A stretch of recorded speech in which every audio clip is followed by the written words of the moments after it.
Goeiemôre almal. So hierdie noem hulle die graveyard shift. Ek onthou op college het ons lektor gehad, Dr. Isak van Sail. Ons het hom Dr. Isak van Stadig genoem. Hy het dit nie geweet nie en ek is bly hy sal dit nooit weet tot ons in die hemel kom nie.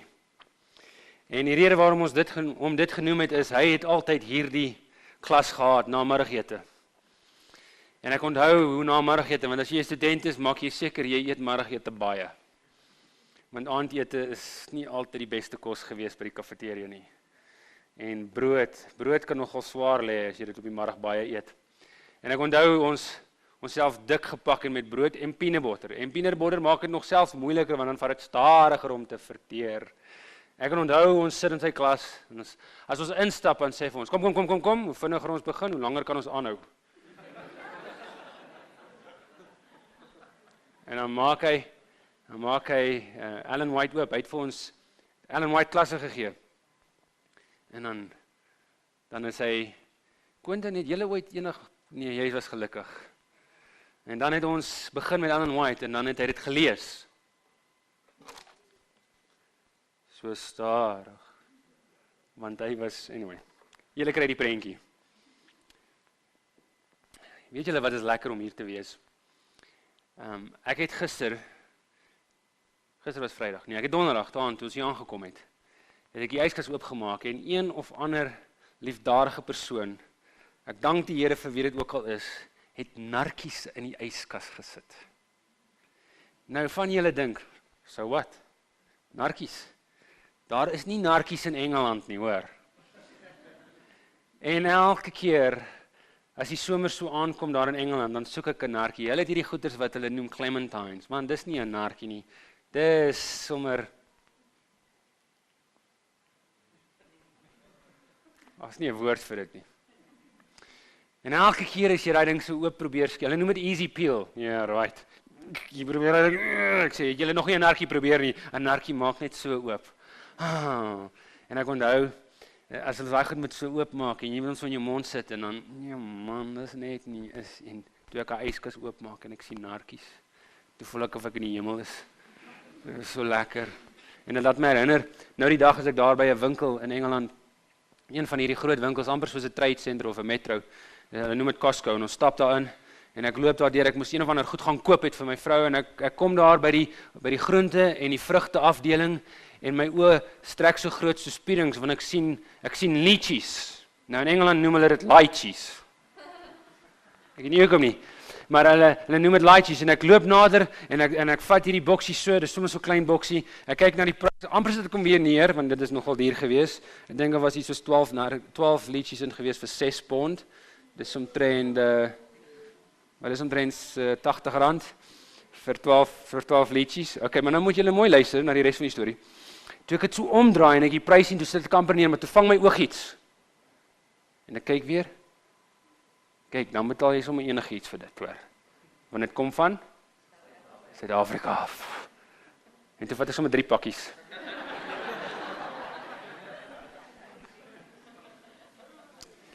En toe ek by die huis kom, moes ek eers please and explain waar ons nou daar 10 pond vandaan kry om vir was dit 36 lychees te betaal.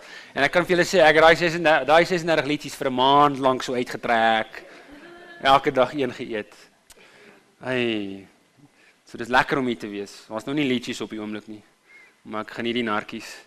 En dit laat my dink aan die tyd toe ons op Zanin was. Voor ons Engeland toe is ons in Zanin gewees vir 'n paar maande, Zanin, Hoedspruit en Balaborwa. As daar nou 'n lekker distrik is. Kyk, as dit nou enige predikant se wens is om ergens heen te gaan, dan wil jy nou soontoe gaan. Want in die somer is dit hemel.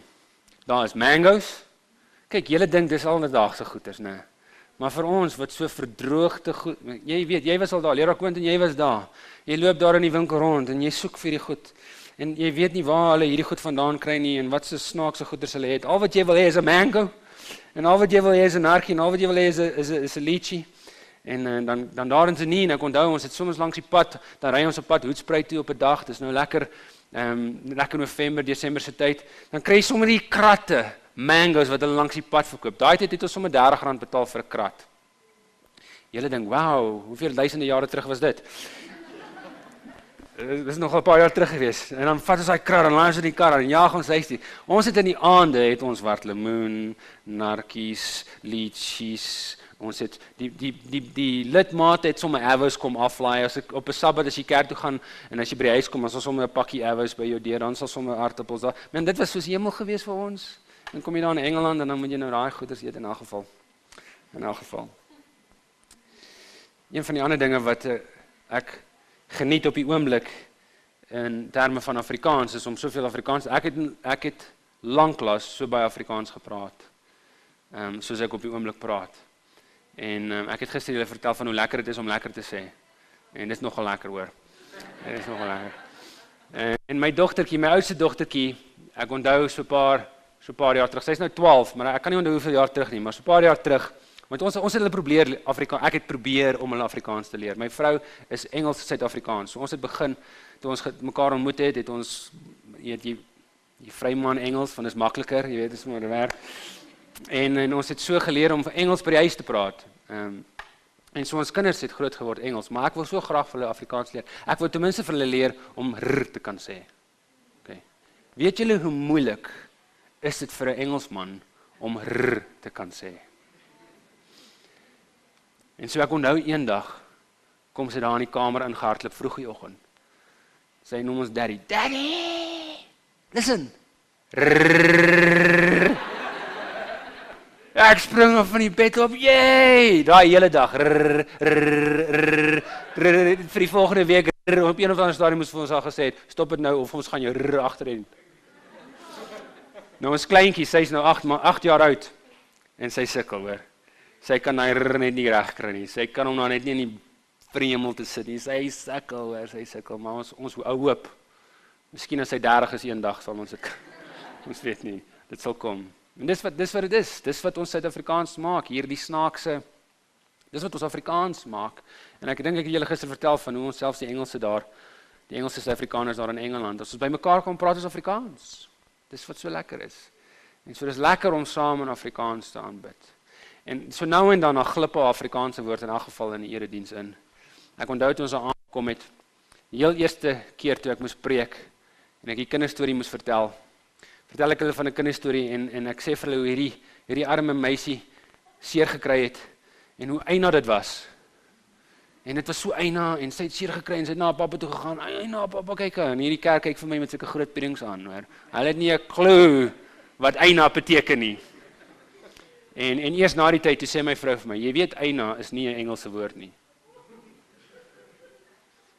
Okay. Maar hulle leer baie gou. Ons het hulle geleer om te sê skinder.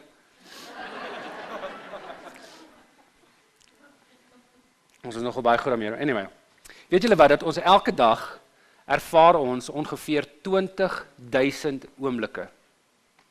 Elke dag ervaar ons as 'n persoon ongeveer 20.000 oomblikke. In 2002 het 'n dokter met die naam van Daniel Kahneman die Nobelprys ontvang vir ekonomiese wetenskap. En die rede waarom hy die Nobelprys ontvang het, is hy het uitgewerk, hy het navorsing gedoen en hy het tot die gevolgtrekking gekom dat elke persoon op gemiddeld 20.000 oomblikke 'n dag ervaar. Hy beskryf 'n oomblik as daardie paar sekondes wat dit ons brein neem om 'n ondervinding te registreer. Nou die van julle wat wiskundig is, gaan na die tyd wonder hoeveel oomblikke daar in 'n sekonde is. Hoeveel is daar in 'n dag? Hoeveel is daar in 'n uur? Hoeveel is daar in 'n Ek het dit amper probeer, maar ek gedog ek gaan dit los. 20.000 oomblikke 'n dag. Dis hoekom ons vermoeg is wanneer ons gaan slaap. En in 1999, terwyl hierdie persoon besig was, terwyl Dr. Kahneman besig was om hierdie navorsing te doen, het 'n ander man met die naam van Edward Hallowell 'n artikel in die Harvard Business Review gepubliseer waar hy probeer het om te beskryf wat hierdie oomblik, hoe lyk dit, hoe speel dit homself af? En hy het beskryf dat oomblikke gebeur in verhouding met iets of iemand. Elke oomblik wat ons ervaar, gebeur in verhouding met iets of iemand. En hy het hierdie artikel geskryf, die titel van die artikel is Human Moments, menslike oomblikke, en dis wat hy skryf. Hy sê die volgende, hy sê 'n menslike oomblik is 'n opregte psigologiese ontmoeting wat slegs kan gebeur wanneer twee persone dieselfde fisiese spasie deel. Die menslike oomblik het twee vooraf vereistes, persone se fisiese teenwoordigheid en hulle emosionele en intellektuele aandag. Fisiese teenwoordigheid alleen is nie genoeg nie. Jy kan skouer teen skouer vir 10 ure lank langs iemand op die vliegtuig sit en nie 'n menslike oomblik het met daardie persoon vir die hele tydperk van die rit nie. Het julle dit al ervaar? Kyk, as jy 'n predikant is, dan wil jy dit ervaar. Want dit is nogal snaaks, as jy op 'n vlug sit, soos wat met my gebeur het op pad hiernatoe, het ek daar die emergency exit, bon, dis wat dit is, het ek daar gesit, en langs my het 'n dame gesit, en voor jy jou oë uitveer, dan wil hulle weet, wat doen jy? Is dit nie so nie? En ek het altyd gewonder, hoe sal dit voel, om net vir mense te kan sê, ek doen niks. Wow, okay, ek wil nie met jou verder praat nie. En ons is maar eerlik, so ons sê vir hulle, ek's 'n predikant. Dan draai hulle in elk geval om en kyk weg. Nee, sommige van hulle wil dan weet, en dan moet jy deur die 27 leerstellings, of wel die 28 leerstellings skielik met hulle gaan, en in 10 ure se tyd, nee. Maar ek het 'n geleentheid gehad hierdie keer, die persoon wat langs my gesit het, het besig om my sy het haar oorfoon haar ore gehad, en hulle het gelyk of sy besig is om te mediteer. En so na die tyd, toe vra sy my nou wat ek doen, en toe ek vir haar sê, 'n predikant, daar begin ons te gesels. En dit was so 'n wonderlike gesprek. Ek het geleentheid gehad om vir haar te vertel wat ek doen, en sy het nie snaaks na my gekyk nie. So dit was nogal weird. Daai was 'n menslike oomblik. Hoekom? Kom ons lees verder wat hy skryf. Hy sê, en aandag alleen is ook nie genoeg nie. Met ander woorde, fisiese teenwoordigheid alleen is nie genoeg nie, en aandag alleen is nie genoeg nie. Jy kan byvoorbeeld aan iemand oor die foon aandag skenk, maar vir een of ander rede het sulke gesprekke net nie die krag van 'n menslike oomblik nie. Jy het al gedoen, as jy op die foon met iemand, dan kos môre, jy het dit al ervaar. Dis moontlik om aandag te kan skenk sonder om daar te wees. En dit is moontlik ook om daar te wees sonder om aandag te kan skenk. Dis moontlik. Hy sê menslike oomblikke, hy skryf verder, vereis van ons energie. Somstyds is dit waarom dit so maklik is vir ons om hulle te vermy. Om 'n menslike oomblik te laat werk, is dit nodig om dit wat jy doen op sy te sit. Sit die berig neer wat jy besig was om te lees, breek vry van jou laptop of jou telefoon. Laat gaan van jou dagdroom en fokus op die persoon by jou. Wanneer jy dit gewoonlik doen, sal die ander persoon dit aanvoel en in soort reageer. Nou, wat opvallend is vir my hier, is dit klink amper vir my asof Hallowell beskryf wat Jesus vir ons vra in Matteus hoofstuk 28, vers 19 en 20. Waar Jesus sê, gaan dan heen, maak wat? Maak disippels van al die nasies en doop hulle in die naam van die Vader en die Seun en die Heilige Gees en leer hulle om alles te onderhou wat ek julle beveel het. En kyk, ek is met julle al die dae tot die volëinding van die wêreld. Maar nou luister, wanneer Christus deel word van 'n menslike oomblik, word dit 'n koninkryk oomblik. Maar wat is 'n koninkryk oomblik? Wanneer Jesus deel word van menslike oomblikke, word God die geleentheid gegee dat sy natuur van liefde deur ons werk in die vorm van barmhartigheid, in die vorm van sagmoedigheid, in die vorm van goedgesindheid tot ander om koninkryk oomblikke te vorm. En 'n koninkryk oomblik is 'n regte ontmoeting van goddelike barmhartigheid tussen twee of meer persone wat dieselfde fisiese spasie deel. Met ander woorde, dis gesig tot gesig, aangesig tot aangesig gesprekke. Nou in vandag se lewe maak tegnologie dit vir ons moeiliker om hierdie tipe ervarings te hê, hierdie tipe oomblikke te hê. Nou daar's niks verkeerd met tegnologie nie, dit help ons.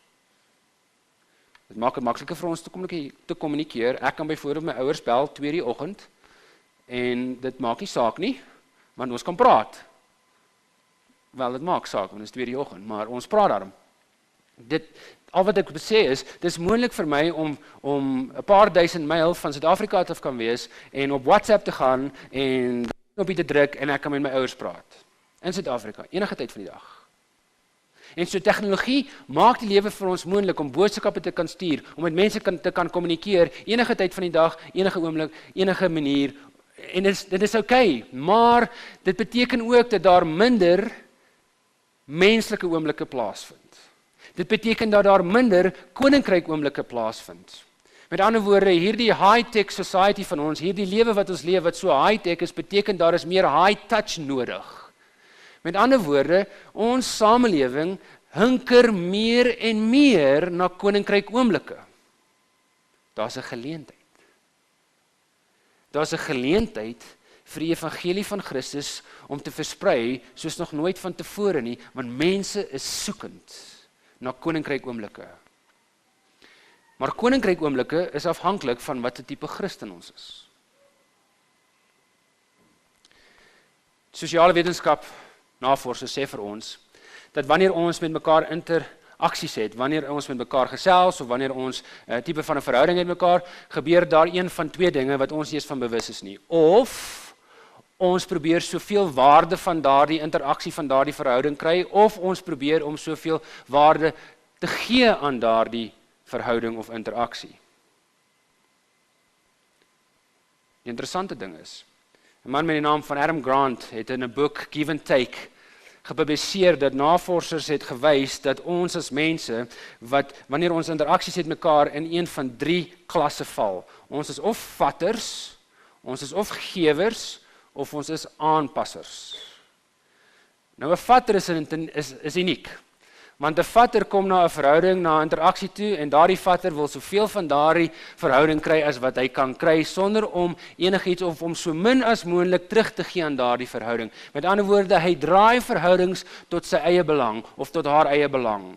'n Gewer aan die ander kant draai verhoudings, draai interaksies tot die voordeel van die ander persoon. Hulle gee soveel as wat hulle kan sonder dat hulle enigiets noodwendig terug wil hê. En aanpassers, hulle is net weird. Nee, hulle is nie weird nie. Hulle is anderste. Hulle wil soveel gee as wat hulle kry, of hulle wil soveel kry as wat hulle gee. Nou die wisselwerking tussen hierdie verskillende style van interaksies is interessant. Elkeen het sy voordele, elkeen het sy nadele, maar daar is een wat die slegste of die swakste gevolge het as die ander twee. As ons dit op 'n ranglys van sukses moet plaas, is daar een van die style wat altyd onderaan land. Watter een is dit? Die gewers. Navorsers het uitgevind dat gewers altyd onderaan die ranglys kom. Reg oor die beroepe. Maak nie saak waar jy jou kry nie, of dit ingenieurswese is, of dit die mediese veld is, of dit in die besigheidsveld is, of dit in verkope is, maak nie saak waar nie, maar gewers vind hulle self altyd onderaan hierdie ranglys, want hulle is altyd te goedgesind, hulle vergewe te maklik, hulle wil ander verhef ten koste van hulle eie sukses. Hulle is die ouens wat altyd te laat is. Hulle is die ouens wat altyd teikens mis. Hulle is die ouens wat ongelukkig geld mors. Hulle is die ouens wat tegniese take nie altyd kan voltooi nie. Dis die gewers. So as die gewers, die ouens is altyd aan die onderkant van die ranglys is, wie kom bo uit?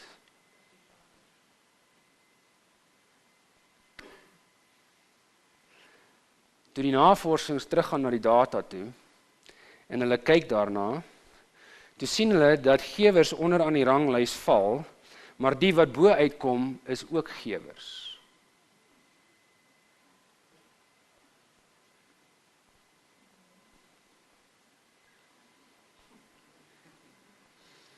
En hier ergens in die middel is al die vatters en die aanpassers. Meeste van die tyd eindig gewers onder aan die ranglys en eindig hulle bo aan die ranglys. En een van die redes waarom hulle bo aan die ranglys eindig, is omdat hulle wel vrygewend is, en omdat hulle wel vertrou kan word, omdat hulle wel vrywillig is, omdat hulle wel ander verhef ten koste van hulle self. En so hulle karakter is 'n karakter van betroubaarheid. Mense voel aangetrek deur hulle, mense voel hulle kan hulle vertrou. Mense kyk na hulle en dis die tipe mense wat hulle wil wees, dis die tipe mense wat hulle bekoor, hulle wil so wees. En so gewers eindig bo. Ek glo dat God wil hê dat ons moet gewers van die evangelie wees. Gewers van die evangelie. So kom ons maak ons Bybels oop. Moenie worry, daar was nie die inleiding nie. Ons is nie hier tot vanaand nie. Kom ons gaan na Kolossense hoofstuk 4 toe. Maak ons Bybels oop. Kolossense hoofstuk 4. Ja, hulle is daar vinnig agter met hierdie skerm. Kolossense hoofstuk 4.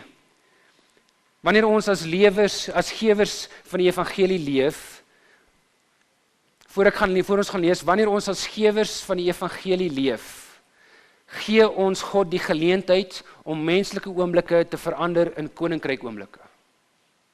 En kom ons kyk hoe Paulus beskryf wat hierdie gewers van die evangelie, hoe lyk hulle, wie is hulle, wat doen hulle en hoe pas dit in by koninkryk oomblikke. So kom ons lees gou vinnig daardeur. Kolossense hoofstuk 4 en ons stel dit op van vers 2 af. Paulus praat en hy sê volhard in gebed en waak daarin met dankseggings. Met ander woorde, wees bly om te bid. Wees bly om te bid. En bid tergelykertyd ook vir ons, dat God vir ons die deur van die woord mag open, om te spreek van die verborgenheid van Christus. Met ander woorde, bid vir ons, wees vir ons waar ons ook al gaan en ons die woord van God preek. En dan sê hy, voorwaar ek ook in boeye is, dat ek dit openbaar kan maak, soos ek dit behoort te spreek. So bid vir ons terwyl ons praat. Maar dan sê hy die volgende, hy praat met die mense.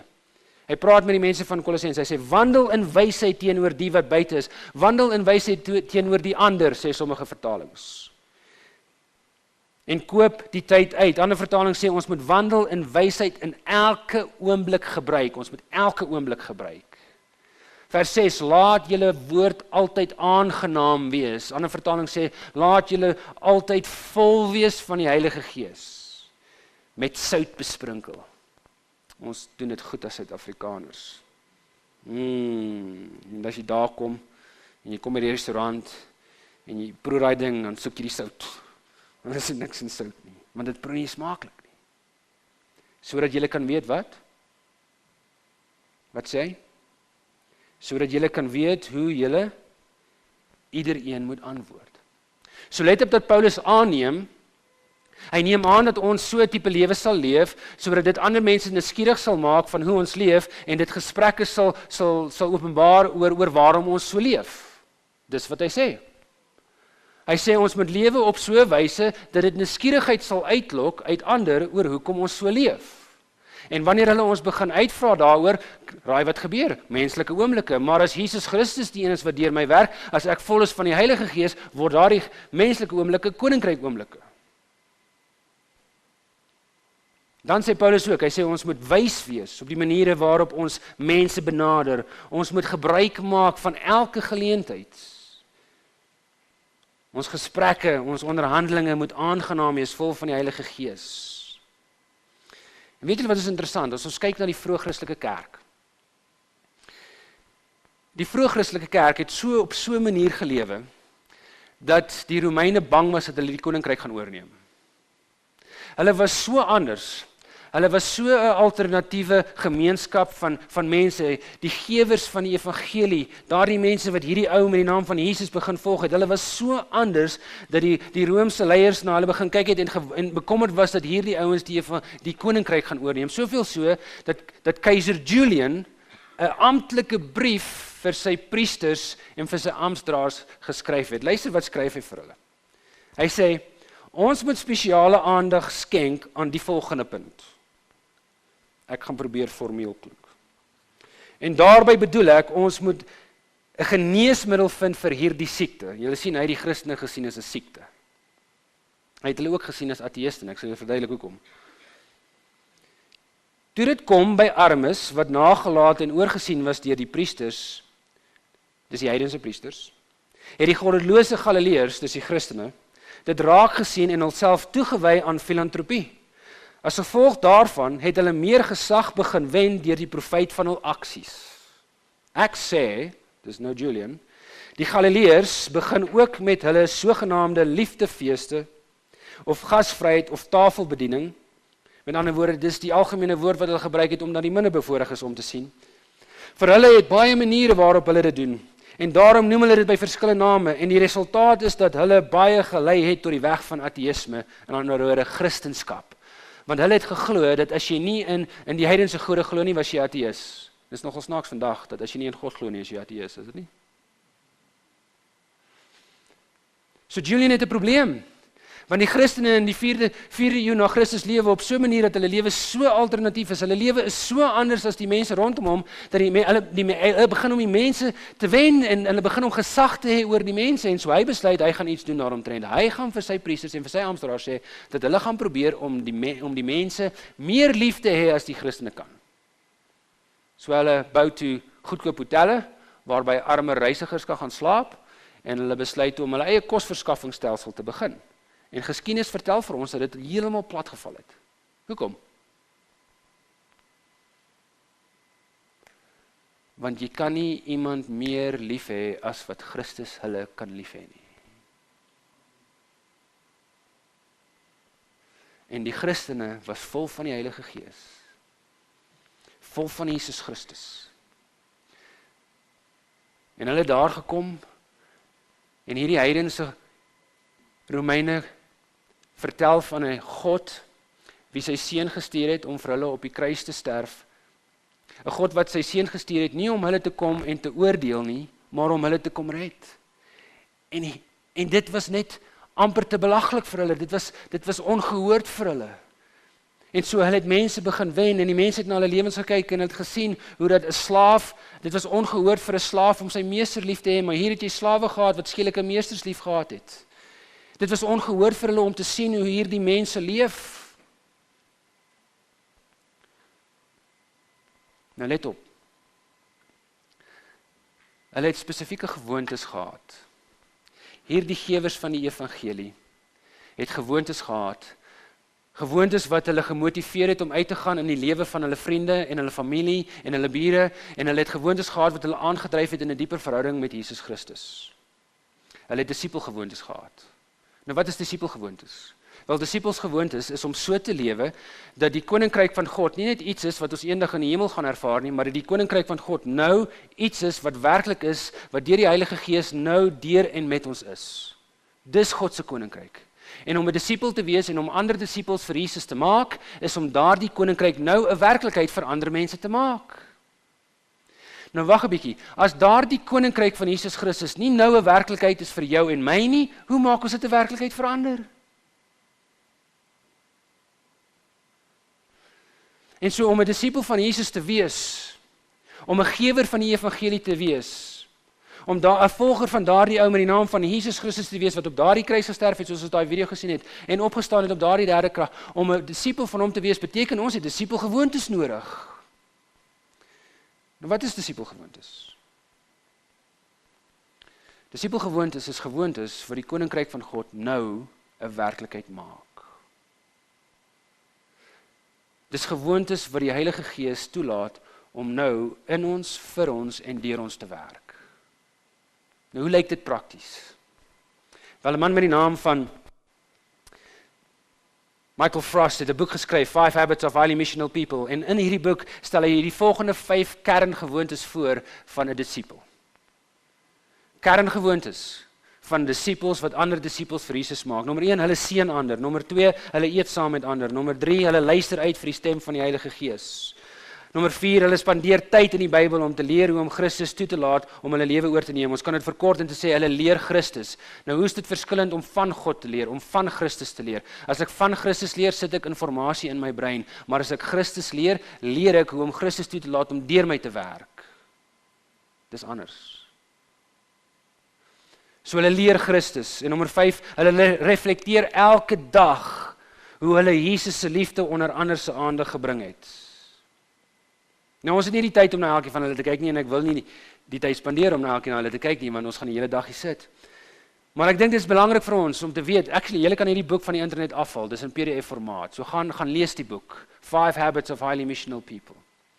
En wat ons gedoen het by ons gemeente, is ons het ons jong mense uitgedaag om hierdie gewoontes uit te leef elke dag van hulle lewe. En elke jaar bring ons 'n nuwe groep jong mense in, En ons werk met hulle deur 'n mentorskap. Ons gee vir hulle 'n mentor en daardie mentor help hulle om hierdie disippelskap gewoontes uit te leef en op 'n tyd wanneer ons glo dat hulle meeste van hierdie disippelskap gewoontes uitleef, moet hulle 'n mentor word vir 'n ander jonger persoon. So wat gebeur is, op die oomblik het ons jong volwasses wat leierskap en leierskapposisies instap omdat hulle soos disippels leef. Hulle maak disippels van ander. Hulle seën ander. Hulle eet saam met ander. Hulle moet 3 mense 'n week seën. Elke week ten minste 3 mense seën. Een van hulle mag nie een van ons lidmate wees nie. Hulle moet elke week met ten minste 3 ander mense eet. Hulle moet elke week uitluister na die Heilige Gees. Hulle moet tyd maak, hulle moet tyd op sy sit. Julle weet, ons moet tyd maak om die verskil tussen die geraas van die wêreld en die stem van Jesus te kan uitken. Ons moet tyd maak om te luister na wat God vir ons wil sê. So hulle moet tyd op sy sit en hulle moet luister na die stem van Christus, na die stem van die Heilige Gees. Hulle moet leer, ons help hulle om te leer hoe om Christus toe te laat om deur hulle te lewe, nie net van Christus te leer nie. En dan moet hulle ook op 'n gereelde tyd reflekteer elke dag hoe hulle ander mense van Christus se liefde vertel, hoe hulle ander disippels, hoe hulle saam met ander mense gaan eet. Het julle geweet hoe baie tyd ons spandeer aan eet? Kyk, en ons Suid-Afrikaners kan lekker eet, hoor. Nou veronderstel julle self, julle eet 3 maaltye 'n dag. Maal dit met 7. Iemand help my gou? 21 maaltye 'n week. Ten minste kan jy ergens 3 mense inpas. En om dit maklik te maak, nooi 3 uit na 1 ete toe. So eenvoudig soos dit.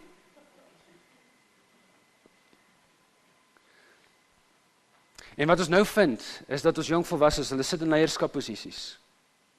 Want hulle leef soos disippels. En hulle maak van die tieners disippels. So elkeen van hulle moet 'n mentor wees vir die tieners. En wanneer die tieners by 'n punt kom en hulle leef soos hulle hier, soos ons van hulle verwag om so te leef soos 'n disipel, om ander mense te seën en saam met hulle doen dit, jy kan dit nie glo nie, maar ma en pa moet hulle restaurante kan vat, of hulle moet plek maak vir hulle vriende wat huis toe kom, sodat hulle saam met hulle kan eet, sodat hulle saam met hulle oor Jesus Christus kan praat, sodat hulle kan seën.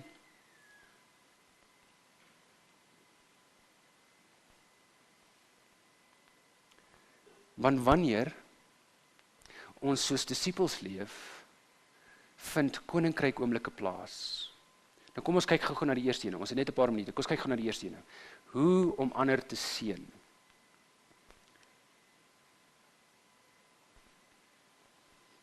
Daar is 'n paar maniere, baie maniere, maar ek gaan vir julle 3 gee. Hier is die eerste ene.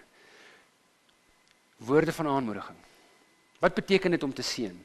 Wat beteken dit om iemand te seën? Daar's baie maniere hoe ons vandag die woord seën gebruik, maar een van die oorspronklike vertalings, een van die oorspronklike gedeeltes van die oorspronklike woord beteken om krag aan iemand anders se arm te gee. Om krag by te voeg by iemand anders se arm. Met ander woorde, dis om iemand anders se las te verlig, om iemand anders te help om beter asem te kan haal. En een van die maniere hoe ons dit kan doen, is woorde van aanmoediging. Ons almal het seker e-mail, ons almal het seker een of ander Facebook of Twitter of Instagram account. Dit is so maklik om 'n boodskap aan iemand anders te stuur en hulle aan te moedig, om vir hulle dankie te sê vir iets wat hulle gedoen het, iets wat jy raak gesien het. Woorde van aanmoediging laat ander mense verstaan dat jy hulle raak sien, dat hulle waardevol is en dat hulle iets beteken. Gary Chapman skryf in sy boek oor woorde van aanmoediging. Hy sê die volgende, hy sê, aanmoediging vereis empatie, om die wêreld van die ander persoon se perspektief te kan sien. Ons moet eers leer wat belangrik is vir hulle. Eers dan kan ons hulle opreg aanmoedig. Met verbale aanmoediging probeer ons om hulle te kommunikeer dat ek weet, ek gee om, ek is saam met jou, hoe kan ek help? Ons probeer vir hulle wys dat ons in hulle en hulle vermoë glo. Met ander woorde, woorde van aanmoediging gee ons die geleentheid om koninkryk oomblikke met mekaar te hê. En koninkryk oomblikke gee die Heilige Gees die geleentheid dat mense Jesus kan raak sien in ons lewens. En so woorde van aanmoediging is een van die maniere hoe ons ander mense kan seën, hoe ons hulle lewe kan seën. En van die tweede manier hoe ons ander mense kan seën is deur weldade, deur dade van goedgesindheid. Ek meen, dit is nogal lekker as iemand iets vir jou doen, is dit nie? Is dit nie? Ja, as iemand iets vir jou doen en jy dit nie verwag nie, dit is nogal lekker. En dit kan eenvoudig wees, dit is nie nodig om iets groots te wees nie. Dit is nie nodig om iets fantasties te wees nie. Dit is nie nodig om iets duurs te wees nie. Dit kan iets verniet wees. Dit kan iets so eenvoudig wees soos om jou vriend te help studeer. As jy goed kan studeer. Wel, dit kan so eenvoudig wees om ten minste daar te wees as hulle studeer. Dit kan so eenvoudig wees om 'n ou tannie se gras te sny of 'n ou oomie te help met iets. Dit kan so eenvoudig wees om 'n paartjie wat kinders het wat lanklaas saam uit was vir hulle te sê, hoorie wat, ek gaan vanaand na julle kinders kyk, selfs as hulle die duiwelse kinders is, maar ek gaan hulle vanaand kyk en dan gaan julle kans gee om bietjie uit te gaan sodat julle weer by mekaar kan uitkom en kan onthou hoekom julle mekaar liefhet. Dis kan so eenvoudig wees soos dit.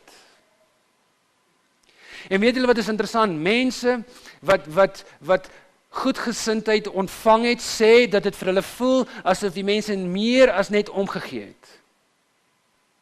En al wat jy wou doen was om hulle te seën. En weet julle wat is lekker?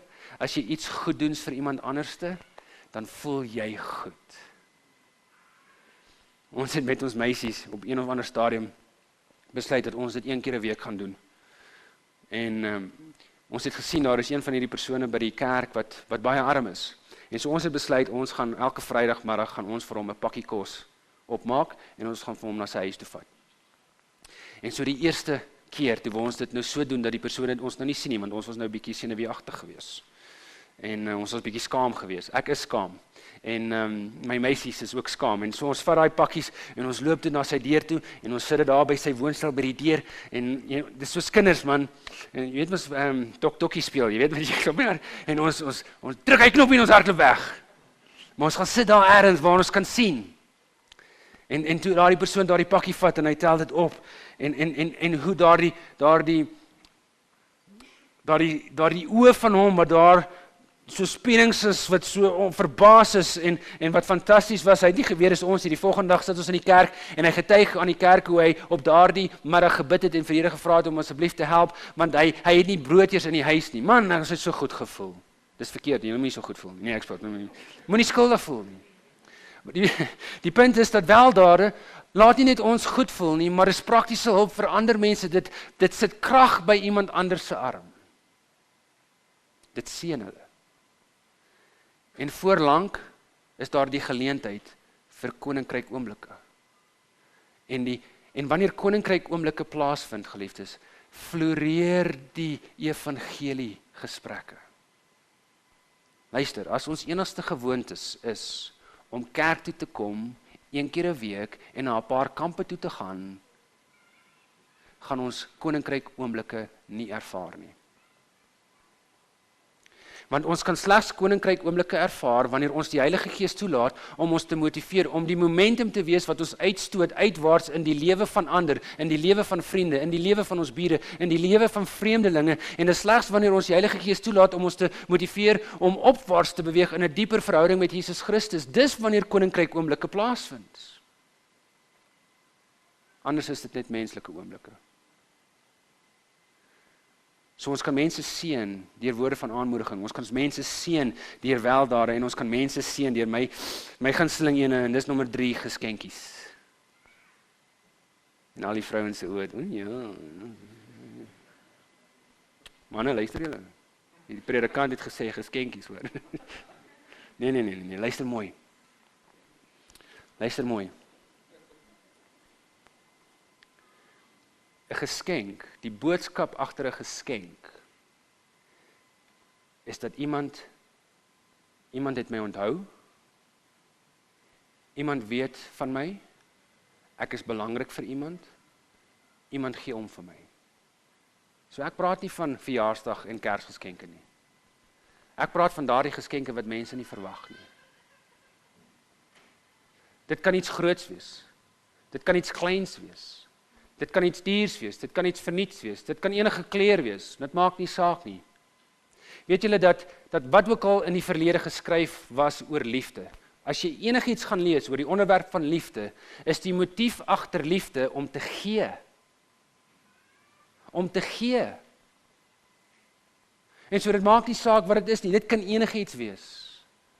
En mense wat geskenke ontvang, mense wat daardeur geseën word, sal vir ons sê vir ons dat die gedagte daar agter is meer as net omgee. Daar is iets daaraan. En ek sê vir julle geliefdes, wanneer mense geskenke ontvang in vandag se lewe, wil hulle weet hoekom.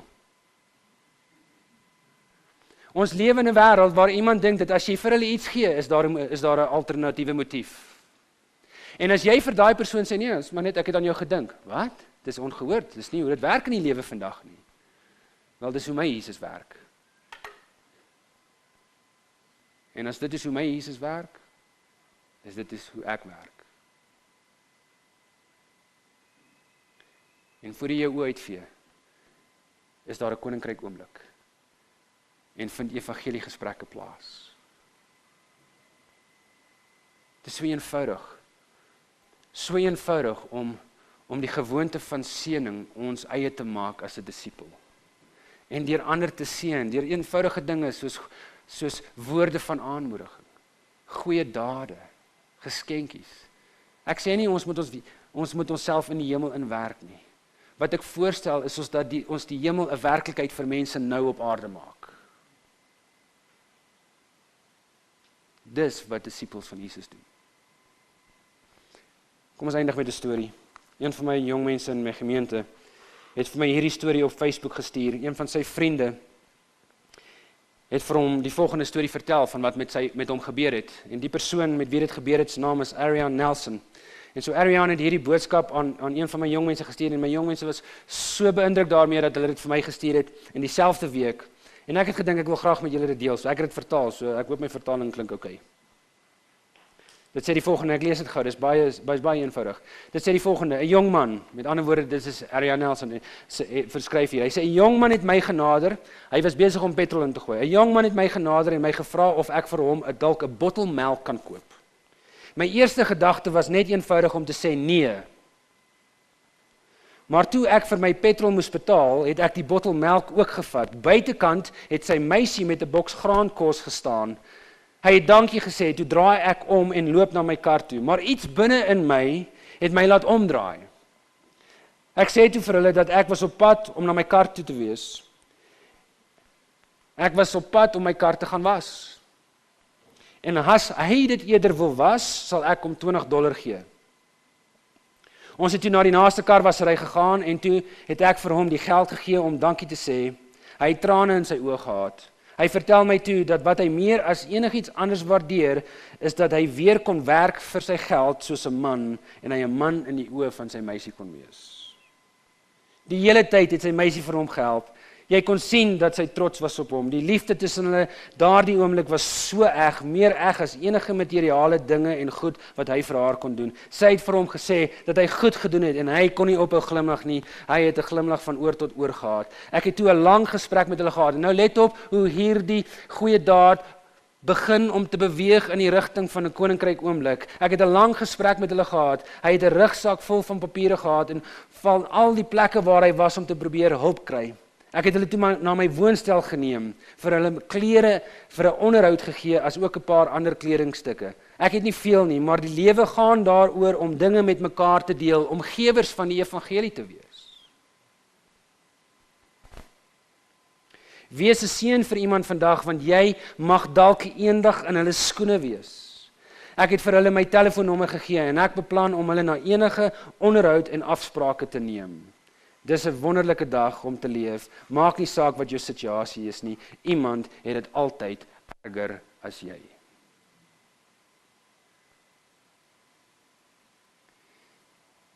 Een van my meisiekinders se gunsteling ding om te doen is om voorwerpe in die wolke raak te sien. Wie van julle doen dit nog? Veral as op ons piknik is en ek lê daar op die kombersie en ek kyk op en as hy wolke so beweeg, julle weet mos hoe werk, dan raak jy so in die sla. En dan skielik skree een van die kinders uit, kyk papa, daar's 'n hond in die lug. Wat 'n vleen? Nee, kyk aan die wolke. Die wolke. Daar's 'n hond in die wolke en dan waar en jy kan dit nie sien nie, né? En hulle sien dit, maar daai wond is daar of een skree, kyk pappa, daar's 'n kar. Hoe kan jy 'n kar in die wolke? Daar's 'n kar in die wolke. Wow! Kyk, en jy kan dit nie sien nie. Het julle al daai ervaring gehad van ander mense sien dit en dis daar en hulle kan nie verstaan hoekom jy dit nie kan sien nie. En dan sit jy daar en ja, daar's hy maar, hy's nie eintlik daar nie. En dan kyk jy, dan skielik sien jy dit. Het jy dit al gevind? Dan skielik sien jy dit en dan kyk jy weg en kyk jy, hy's nog steeds daar. Dan kyk jy weg, hy's nog steeds daar. Die kar het bietjie groter geword, maar hy's nog steeds daar. En dis wonderlik want as jy dit eers gesien het, dan kan jy dit nie meer nie sien nie. Is dit nie so nie? Nou let op mooi.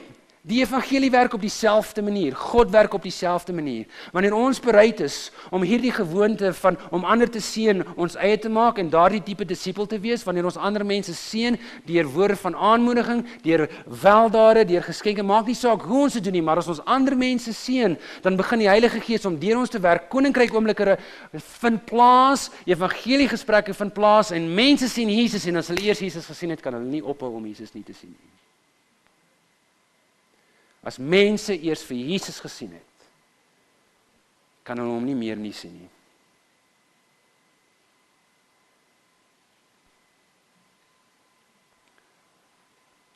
Dis asemrowend om te weet dat Christus wil hê dat iemand soos ek, dat hy mense soos ons as disippels wil hê. Om disippels van ander disippels te maak. Julle weet, ons maak dit so 'n moeilike proses. Maar dit is so eenvoudig soos om ander te seën. Dit is so eenvoudig om saam met ander te eet. Dit is so eenvoudig soos om te luister vir die Heilige Gees. Dit is so eenvoudig om Jesus te leer, om toe te laat om deur jou te werk. En dit is so eenvoudig soos om daarop te reflekteer. Weet julle hoekom moet jy daarop reflekteer? Want hoe meer jy daarop reflekteer, hoe meer wil jy dit doen. Hoe minder jy daarop reflekteer, hoe minder doen jy dit. Ek wil julle uitdaag.